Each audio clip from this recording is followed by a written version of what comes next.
আলহামদুলিল্লাহ, আল্লাহর রহমতে পাখিগুলো সুস্থ ও ভালো আছে। আপনারা যে পাখিগুলো দেখছেন এগুলো হচ্ছে আমার প্যারেন্টস পাখি, আর আমি এই পাখির ডিম দিয়ে বাচ্চা উৎপাদন করে থাকি। আর আপনারা অনেকেই পাখি পালেন, কিন্তু ডিম পাড়া কোয়েল পাখিকে কী খাবার দিতে হয় অনেকেই জানেন না। তো আপনারা কোয়েল পাখিকে প্রথম দিন থেকে কোয়েল পাখির 100% ডিম আসা পর্যন্ত ব্রয়লার স্টার্টার খাওয়াতে হবে। পরবর্তী 100% ডিম পাখিতে দেওয়া শুরু করার পরে আমরা লেয়ার লেয়ার এক গুঁড়ো ফিডটি খাওয়াবো, বা অনেকেই লেয়ার লেয়ার বড় দানার ফিডটি পাখিকে দিয়ে থাকে।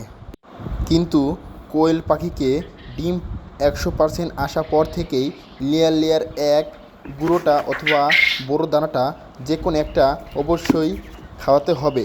তা না হলে ব্রয়লার স্ট্যাটাস কোয়েল পাখিকে দিলে কোয়েল পাখির শরীরে চর্বি আসার কারণে কোয়েল পাখিটি ঠিকমতো ডিম দেয় না, বা কোয়েল পাখির শরীরে অতিরিক্ত চর্বি হয়ে থাকে ব্রয়লার স্টার্টার খাবারটি দিলে।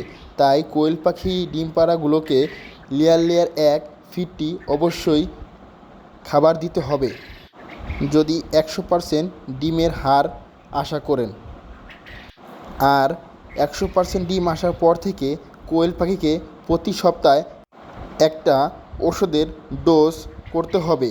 প্রতি সপ্তাহে 3 দিন জিঙ্ক, এডি, ইসেল, ক্যালপ্লেক্স বা ক্যালসিয়াম এগুলো সপ্তাহে 3 দিন খাওয়াতে হবে।